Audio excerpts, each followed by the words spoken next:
Hello दोस्तों, मेरे YouTube channel पर आपका स्वागत है। तो चलिए कहानी शुरू करते हैं। और कहानी अच्छी लगे तो प्लीज़ चैनल को लाइक कमेंट शेयर जरूर कीजिएगा। राजन हवेली। एक टैक्सी राजन हवेली के सामने आकर रुकी, जिसमें से अक्षिता गुस्से से बाहर निकल उसने अपने कदम सीधा अंदर की तरफ बढ़ा दी। लिविंग हॉल में पहुंचते ही अक्षिता जोर से चिल्लाई, अथर्व अथर्व, राजन बाहर आओ। अक्षिता के चिल्लाने की आवाज़ सुना। धीराज जी, पल्लवी, अथर्व के मम्मी पापा विश्वनाथ जी और सुमित्रा के साथ दादाजी नरेंद्र राजन और दादी माँ कौशल्या राजन भी नीचे आ जाते। अक्षिता को 2 मिनट देखने का था। धीराज जी अपनी आंखें चढ़ाते हुए, तुम तो राजस्थानी हो ना, जो सारंग फैमिली के फंक्शन में अटेंड करने आए थे। जिसे इग्नोर कर अक्षिता इधर उधर देखते हुए, आपका वो बेशरम बेटा कहाँ है? सुमित्रा अक्षिता की बात सुनकर विश्वनाथ जी की तरफ देखते हुए, बेशरम मतलब अथर्व? फिर अक्षिता की तरफ देखते हुए आगे बोली, क्या किया मेरे अथर्व ने? सुमित्रा के सवाल पर अक्षिता अपने दांत पीसते हुए, आपके उस बेशर्म बेटे ने मेरे बच्चे को किडनैप कर लिया है। अगर मुझे मेरा बेटा सही सलामत नहीं मिला तो मैं आप लोगों को छोड़ूंगी नहीं। अक्षिता के बाद सुमित्रा पल्लवी जी से धीरे से बोली, दीदी, अगर अथर्व किसी लड़की को किडनैप करता तो समझ आता, बच्चे को किडनैप किया है, उसे शर्म नहीं है क्या?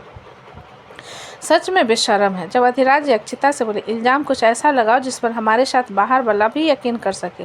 अथर्व थोड़ा अजीब है, लेकिन किडनैपर नहीं है। अधिराज जी के बात को सुनकर अक्षिता गुस्से से बोली, अजीब नहीं है, एक नंबर का लड़का है, जिसने ना जाने कितनों की जिंदगी बर्बाद की, और ऐसे लड़के का साथ देते हो आपको शर्म नहीं आती? जिसे सुनकर अधिराज जी सख्त आवाज़ में बोले, जरा तमीज़ से बात करो लड़की, ये मत भूलो कि तुम हमारे घर में आकर हम पर चिल्ला रही हो। अधिराज जी की बात पर अक्षिता एक गहरी सांस भरकर बोली, देखिए, मुझे कोई क्लेश नहीं चाहिए, मुझे बस मेरा बच्चा चाहिए। सुमित्रा अक्षिता की बात पर विश्वनाथ जी की तरफ देखते हुए बोली, सुनिए, आप देख रहे हैं एक लड़की कंप्लेन लेकर आई है, कुछ करेंगे आप? विश्वनाथ जी सुमित्रा की बात सुनकर बोले, मैं क्या करूं? जो कुछ किया तुम्हारे कुलदीपक ने किया है, तो तुम ही उसे संभालो। जिसे सुनकर सुमित्रा उसे मुंह बनाकर देखते हो, बात तो ऐसे करते हो जैसे मैंने अकेले पैदा किया हो उसे, आपका कोई सहयोग ही ना हो। जब भी कुछ होता है तो अपने कुलदीपक का देखो। कुछ उन्हें अक्षिता की बात सुनाई दी, जो कि भावुक हो चुकी थी। प्लीज़ मेरे बच्चे को मुझे वापस कर दीजिए, उसके अलावा मेरे पास और कोई नहीं है। पल्लवी अक्षिता के आंसुओं के दिखाई धीराज जी से बोले, सुनिए, अथर्व को कॉल कीजिए ना, अगर ये सच कह रही है तो प्लीज़ इसके बच्चे को दे दीजिए। अधिराज जी पल्लवी की बात पर सुन अपना सिर हिला अक्षिता को शांत करवाते हुए, तुम चुप रहो, मैं अथर्व को कॉल करता हूँ। ये कहकर अधिराज ने अपना फ़ोन निकाला, अथर्व को कॉल लगा दिया, जिसके कुछ रिंग के बाद अथर्व कॉल अटेंड करते हुए नींद में बोला, हेलो। जिसे सुनकर अधिराज जी सख्त आवाज में बोले, अथर्व, तुम जहाँ कहीं भी हो घर आओ। अधिराज जी की बात सुन अथर्व बोला, मैं तो बैकवार्ड में हूँ, घर में हूँ, क्या हुआ? अथर्व के बाद सुन अधिराज जी बिना कुछ कहे कॉल कट कर अक्षिता से बोले, मेरे साथ चलो। इतना कहकर घर से निकल गार्डन के होते हुए बैकवार्ड की तरफ चले गए और उनके पीछे घर के बाकी लोग भी चले। जब वे सभी बैकवार्ड में पहुंचे तो वहां पर पूरे फूलों के बेलों से लिपटा हुआ खूबसूरत सा छोटा सा घर बना हुआ था, जिसका दरवाजा कांच से बना था। और वहाँ पर काफ़ी सारी गार्डनिंग की गई थी। जिसके घर के दरवाजे खोला अधिराज जी अंदर आए तो वो लिविंग हॉल में अथर्व का बड़ा सा बिस्तर लगा हुआ था, जहाँ वो और अक्षत एक दूसरे को गले लगाकर सोए हुए थे। अक्षत को अथर्व की बाहों में देख आरोही की अक्षिता की जान हलक में अटक गई और जल्दी से उसके पास जाकर अक्षत को उठाकर अपने सीने से लगाते अक्षत, जो कि पूरी तरीके से नींद में था, अक्षिता के गले लगने पर नींद भरी आंखों से उसकी तरफ देखते हुए, मम्मा, ये कहते हुए अक्षिता के गले लगे। वहीं अथर्व की नींद भी अपने घर के वाले की आवाज़ सुनकर खुल चुकी थी और वो बिस्तर पर आलथी पालथी मारकर बैठा अक्षिता की अक्षत को देख रहा था। अक्षिता अथर्व की नज़र को खुद पर महसूस कर गुस्से से, तुम्हारे घर में हूँ इसलिए तुम बच गए, वरना तुम्हारा मुंह तोड़ देती मैं। अक्षिता के बाद सुनकर अक्षत उसकी तरफ देखते हुए बोला, मम्मा, कल अंकल ने मुझे बोले थे कि होटल में खाना खिलाया और चॉकलेट शेक भी पिलाया। अंकल बहुत अच्छे हैं मम्मा, और उन्होंने मुझसे कहा कि वो मेरे पापा है। अक्षत की बात सुन वहाँ खड़े सभी लोग हैरान हो गए। अधिराज जी के अथर्व को घूरते, ये क्या बकवास कर रहे हो तुम? अधिराज जी की बात पर अथर्व अपना सिर हिलाते हुए, मुझे ये बच्चा और उसकी माँ दोनों पसंद है, इसलिए मैं उसकी माँ से शादी करना चाहता हूँ। जिसे सुनकर नरेंद्र दादाजी बोले, हमारे खानदान में ऐसे बकवास नहीं होते, इसलिए चुपचाप रहो। अगर तुम्हें शादी करनी है तो हमसे कहो, हम तुम्हारे लिए एक से बढ़कर एक लड़की ले आएंगे, लेकिन एक बच्चे की माँ बिल्कुल नहीं।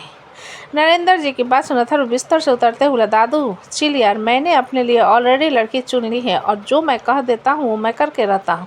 जब विश्वनाथ जी अथर्व के पास आकर एक तमाचा उसके गाल पर जड़ते हुए, बेशरम। अथर्व विश्वनाथ जी के थप्पड़ मारने पर अपने गाल को चलाते हुए एस्कार्सम भरी मुस्कान के साथ बोला, ओह मिस्टर राजन को गुस्सा आ गया। सुमित्रा राजन की लैंग्वेज पर बोली, अथर्व तमीज से बात करो। अथर्व सुमित्रा जी की बात सुन अपना सर नहीं में हिलाते बोले, क्या मॉम, किन से तमीज से बात करूँ? आपके हस्बैंड से? पल्लवी अथर्व की बात सुनकर, अथर्व घर की चीज़ें बाहर नहीं निकलते बेटा। जिसे सुनकर अथर्व अपना सर हिलाते हुए, फाइन, समझ गया, कुछ नहीं कहूँगा, लेकिन मुझे अक्षत और अक्षिता दोनों चाहिए। अथर्व की जिद भरी आवाज़ को सुन अक्षिता गुस्से से, मैं को तुम्हारी प्रॉपर्टी नहीं हूँ और मेरा बच्चा भी नहीं है, इसलिए मेरे सामने जिद करने की कोशिश मत कर। तुम जैसे इंसान से शादी करके मुझे अपनी ज़िंदगी नरक नहीं बनने। अक्षिता की बात और विश्वनाथ जी बोले, बेशक और तुम अब यहाँ से जा सकती हो। जिसे सुनकर अक्षिता अपना सर हिला, वहाँ से जाने लगे। जिसे देखा अथर्व गुस्से में विश्वनाथ जी से बोला, who the hell are you? आप सिर्फ नाम के मेरे बाप हो, इसलिए मुझसे रिश्ता जोड़ने की कोशिश मत करो। सुमित्रा अथर्व की बात सुन उसके पास आते हुए बोले, चुप रहो तुम, पापा से कोई इस तरीके से बात करता है? अथर्व सुमित्रा को इग्नोर कर अक्षिता से बोला, देखो अगर तुम यहाँ से गई ना तो मैं अपना हाथ काट लूंगा।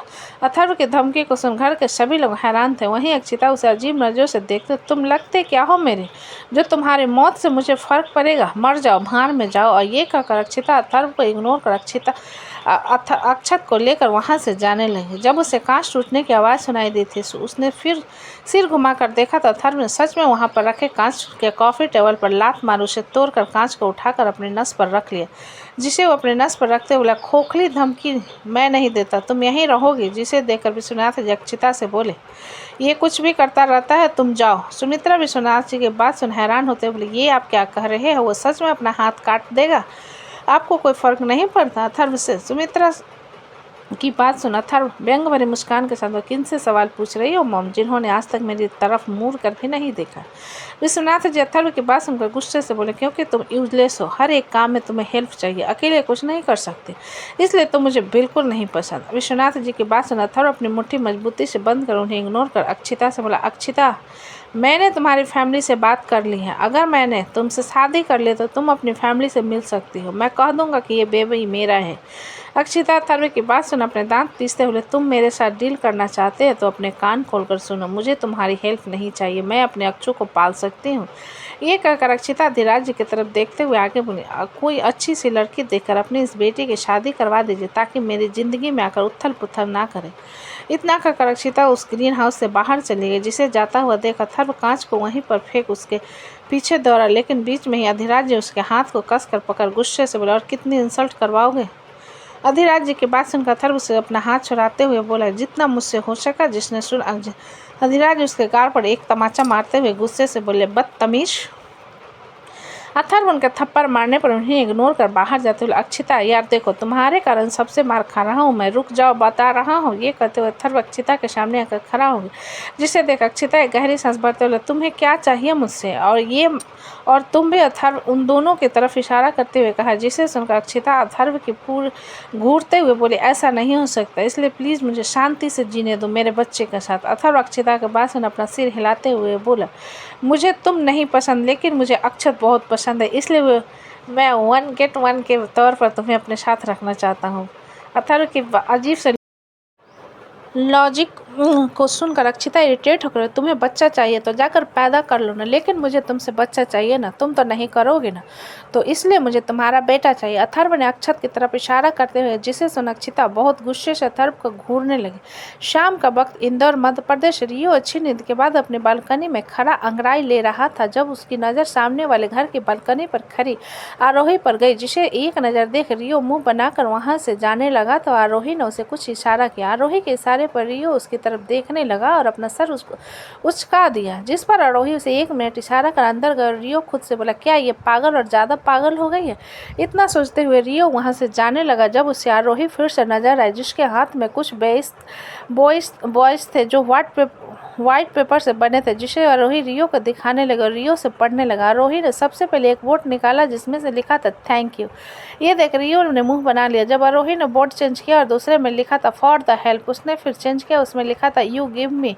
फिर आरोही ने फिर से बोर्ड चेंज किया जिसमें लिखा था टुडे। जिसे पूरा पढ़ने के बाद रियो उसे बाय कहते हुए बालकनी का दरवाजा बंद कर कमरे के अंदर चला गया। जिसके जाने के बाद आरोही मुंह बनाते हुए खुश हुए। किसी को थोड़ा सा अटेंशन क्या दे दो, एटीट्यूड बढ़ जाता है इंसान का, समझता क्या खुद को। ये इतना कहते हुए आरोही आंखें रोल कर कमरे के अंदर चले। इधर बिप्लो अपने लैपटॉप के सामने वीडियो कॉल पर बैठा हुआ था, जहां रिया थोड़ी शर्माई हुई सी बैठी थी। जिसे देखते हुए बिप्लो उबासी लेकर, अबे पिछले 3 मिनट से शर्मा रही हो, बोलेगी क्या हुआ, नींद खराब कर दी मेरी? बिप्लो की बात सुनकर रिया अपने दांत पीसते हुए उसकी तरफ देखने के बाद उसके सामने प्रेगनेंसी किट रखते हुए ये देखकर बिप्लो की सारी नींद उड़न छू हो गई और वो बड़ी बड़ी आंखों से प्रेगनेंसी किट को देखते हुए, तेरे बैली में बेबी है? जिसके जवाब में रिया अपना सिर हिलाते हुए मुस्कुरा कर लो, Yash Biplo, I am going to be a mother.